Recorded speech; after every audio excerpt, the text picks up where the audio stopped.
Pesawat kecil milik bocah itu bisa terbang melawan gravitasi, dan yang paling mengejutkan adalah pesawat itu bahkan tidak memiliki mesin.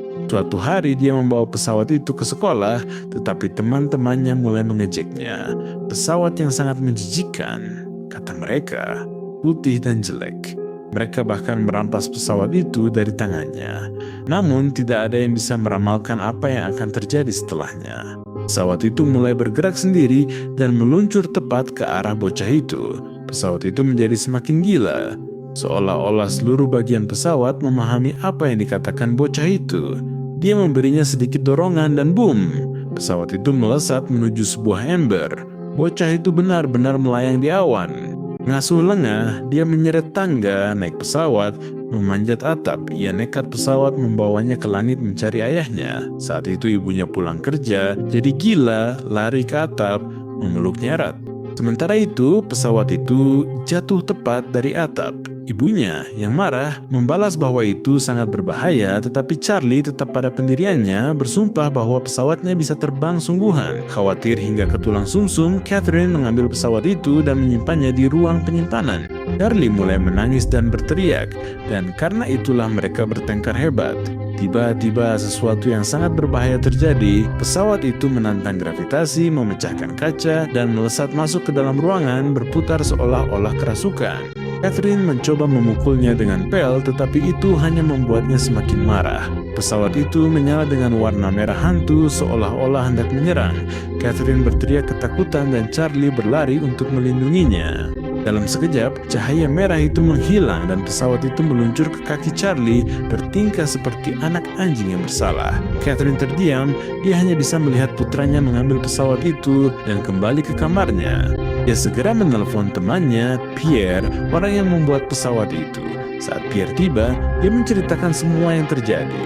Untuk memecahkan misteri itu, mereka menunggu Charlie tertidur dan kemudian menyembunyikan pesawatnya. Mereka memeriksanya di seluruh bagian, tetapi mereka tidak menemukan tombol tersembunyi apapun. Pierre tidak percaya dan mengeluarkan pisau untuk menggoresnya, tetapi kejutan, tidak ada satupun bekas goresan. Menyadari bahwa pesawat ini sangat luar biasa, Pierre segera membawanya ke laboratorium. Model pesawat ini ternyata sangat aneh. Setelah melakukan pemindaian menyeluruh, para peneliti menemukan bahwa pesawat itu sama sekali tidak memiliki komponen elektronik. Mereka benar-benar terkejut karena itu bertentangan dengan semua logika ilmiah. Pierre meletakkan pesawat kecil itu di bawah mesin uji dampak berkekuatan tinggi yang dapat menghancurkan sepotong besi menjadi serpihan kecil. Namun, yang mengejutkannya, pesawat itu keluar dari sana tanpa satu bekas pun, bahkan tidak ada penyok. Semua orang ternganga. Pada saat itu, Charlie terbangun di tengah malam. Dia perlu pergi ke kamar mandi. Saat meraba untuk mengambil bantalnya, dia menyadari bahwa pesawatnya telah hilang. Ibunya yang sangat kesal akhirnya mengakui bahwa dia meminjamkannya ke lembaga penelitian. Charlie menjadi gila, dia berlari keluar dan mengambil sepeda milik seorang anak perempuan di lingkungan itu yang kebetulan lewat. Tanpa ragu, dia naik ke atas sepeda dan mereka mengayuh dengan kecepatan penuh menuju lembaga itu. Hanya dalam 10 menit mereka sampai di sana. Masuk ke laboratorium yang dijaga dengan sangat ketat tidaklah mudah, tetapi anak-anak ini punya rencana. Tentu saja ada penjaga di pintu masuk. Tiba-tiba, anak perempuan itu memegangi kakinya dan mulai melolong seolah-olah dia kesakitan luar biasa, berpura-pura dalam kesulitan. Penjaga itu terjebak dalam perangkap dan mendekat untuk memeriksa, dan itulah sinyal bagi Charlie. Dia membungkuk dan menyelinap ke dalam. Dengan terkejut, dia menemukan pesawat kecil kesayangannya. Saat Pierre berbicara di telepon, Charlie menyelinap seperti ninja dan mengambilnya. Kemudian dia bersembunyi di bawah lemari, berpikir untuk melakukan pelarian diam-diam nanti, tetapi begitu Pierre menutup telepon dan berbalik, matanya terbelalak, seolah-olah akan meledak. Kemana perginya pesawat itu? Dia memindai ruangan dan melihat separuh kepala Charlie mengintip dari balik lemari.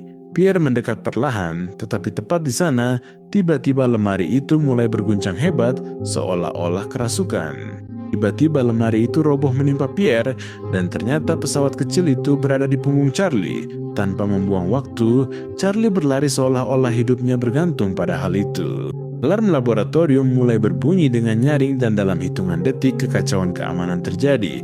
Penjaga ada di mana-mana, sepertinya tidak ada cara untuk melarikan diri dari kekacauan ini. Charlie melewati pintu keluar darurat dan berlari menaiki tangga seperti pelari yang terbakar api. Dia mengeluarkan kartu identitas kerja ayahnya dan menggeseknya di pembaca kartu untuk membuka pintu atap.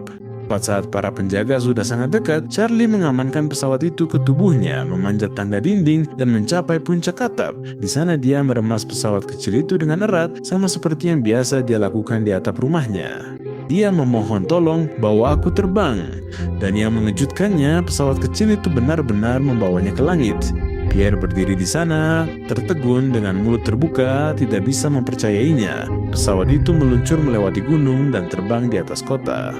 Para pengemudi truk menatap dengan terperangah dan pacar salah satu dari mereka yang sangat ketakutan akhirnya merusak riasannya karena keheranan. Ketika mereka akhirnya mencapai tempat yang aman, pesawat itu menurunkannya dengan lembut di hutan.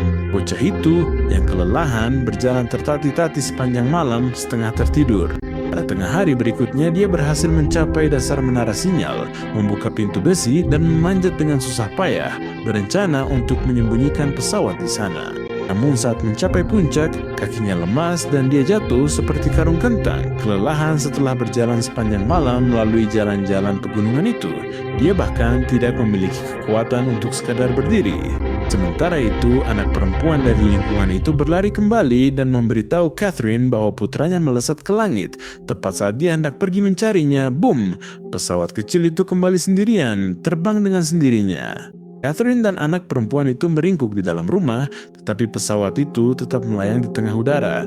Kemudian pesawat itu mulai mundur perlahan, seolah-olah mengatakan, "Ikuti aku!"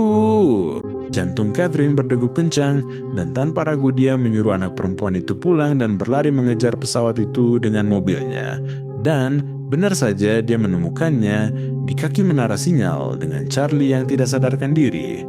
Tepat saat dia hendak mengangkatnya dan kembali ke rumah, Pierre muncul tepat di belakangnya. Dia menuntut untuk mengetahui di mana pesawat itu berada dan Catherine menunjuk ke arah menara. Tanpa ragu, Pierre mengeluarkan tali dari bagasinya, memanjat menara seperti monyet dan bersiap untuk meluncurkannya. Dia memakai sarung tangannya dan berkata, "Ini adalah bahan kelas 1 untuk penelitian." Pierre bertekad untuk mendapatkan kembali pesawat itu untuk studinya. Dia akhirnya berhasil melilitkan tali di sekitar pesawat, tetapi tepat pada saat itu pesawat itu lepas kendali, menarik tali tersebut dan mencoba melarikan diri dengan cepat, dan Pierre berpegangan dengan seluruh kekuatannya, tetapi sarung tangannya mulai berasap karena gesekan. Tiba-tiba, bang! Jangkar menara itu patah dan seluruh struktur mulai runtuh. Sebelum Pierre bisa bereaksi, pesawat itu mendekat secara berbahaya ke arah Catherine, jelas ingin tetap bersama Charlie. Dia menangkap pesan itu dengan sempurna. Pierre dengan marah berteriak, "Itu milikku, jangan berani-berani memindahkannya." Tetapi Catherine tidak peduli sama sekali, dia menginjak pedal gas dalam-dalam. Dan Pierre yang putus asa melompat ke atas atap mobil, memukul kaca dalam upayanya untuk menghentikannya. Dia menginjak rem dengan keras dan Pierre terlempar. Dia mencoba menyalakan mobilnya untuk mengejar mereka, tetapi kuncinya telah hilang. Hanya tersisa rasa frustrasi dan memukul setir dengan penuh amarah. Alih-alih kembali ke rumah, Catherine memutuskan untuk membawa putranya ke pantai, tempat favorit masa kecilnya, untuk membantunya bersantai. Ketika dia membuka bagasi, dia mendapat kejutan. Anak perempuan dari lingkungan itu telah bersembunyi di sana selama ini. Dengar ini. Model pesawat itu bukan sekadar mainan. Pesawat itu sepertinya memiliki jiwa dan hubungan telepati yang sangat kuat dengan Charlie. Namun saat Charlie terbangun, pesawat itu tetap diam, seolah-olah ia tahu bahwa ia telah menyebabkan keributan dan memutuskan untuk berpura-pura mati. Charlie yakin bahwa pesawat itu sudah mati. Jadi, di tengah malam, sementara semua orang tidur, dia menyelinap ke pantai, menggali lubang, dan membuat kuburan kecil untuknya. Dia membuat permintaan untuk melihat ayahnya lagi. Namun tepat saat dia hendak pergi, hatinya hancur. Dia tidak bisa menahan kesedihan itu dan menggali kembali pesawatnya hanya untuk menemukan bahwa lubang itu kosong. Charlie menggali dengan panik untuk mencari temannya dan tiba-tiba dia merasakan kehadiran di belakangnya. Dia berbalik dan melihat ayahnya tepat di sana, berdiri. Ayahnya berjalan ke arahnya dan Charlie hampir memeluknya dengan seluruh kekuatannya, memohon agar dia tidak pergi lagi. Ternyata ayah Charlie adalah seorang pilot selalu sibuk dengan pekerjaannya dan jarang berada di rumah. Pada hari Natal itu dia memberi Charlie sebuah model pesawat meskipun dia menginginkan sepeda. Ayahnya berjanji untuk membelikannya satu pada Natal berikutnya, tetapi Natal itu tidak pernah tiba. Beberapa hari yang lalu, ayah Charlie mengalami kecelakaan pesawat yang tragis dan model itu adalah hadiah terakhirnya. Itulah sebabnya Charlie terus memegangnya siang dan malam. Saat dia melihat pesawat itu bergerak sendiri di malam hari, dia tahu bahwa sesuatu yang istimewa telah terjadi. Charlie telah bermimpi membawa pesawat itu untuk mencari ayahnya, dan sekarang semuanya masuk akal. Roh ayahnya telah bersama pesawat itu sepanjang waktu. Bahkan kartu akses yang dia temukan adalah milik ayahnya. Alasan mengapa pesawat itu menyerang ibunya adalah karena mereka menyimpannya jauh dari Charlie. Ayah Charlie mengusap rambutnya dan berkata, "Hei, jagoan, kamu harus menjaga ibumu untukku. Katakan padanya bahwa aku sangat merindukannya, dan setiap kali kamu merindukanku, lihatlah ke bintang-bintang. Di sana aku akan berada, menjagamu juga."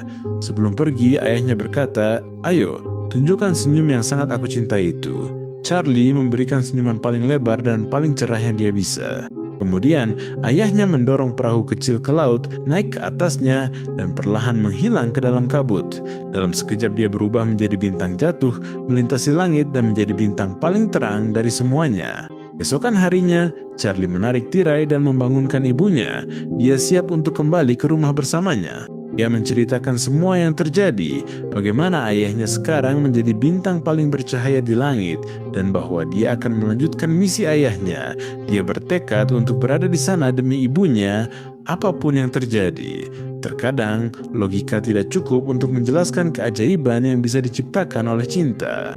Ketika kita percaya pada orang yang kita cintai dan menemani mereka alih-alih menghentikan impian mereka, kita menemukan bahwa yang benar-benar penting bukanlah membuktikan bahwa sesuatu itu berfungsi, melainkan tetap bersatu bahkan ketika sains kehabisan jawaban. Dan begitulah akhir dari film hebat ini. Jika kamu ingin melihat video luar biasa lainnya seperti ini, aku merekomendasikan video ini.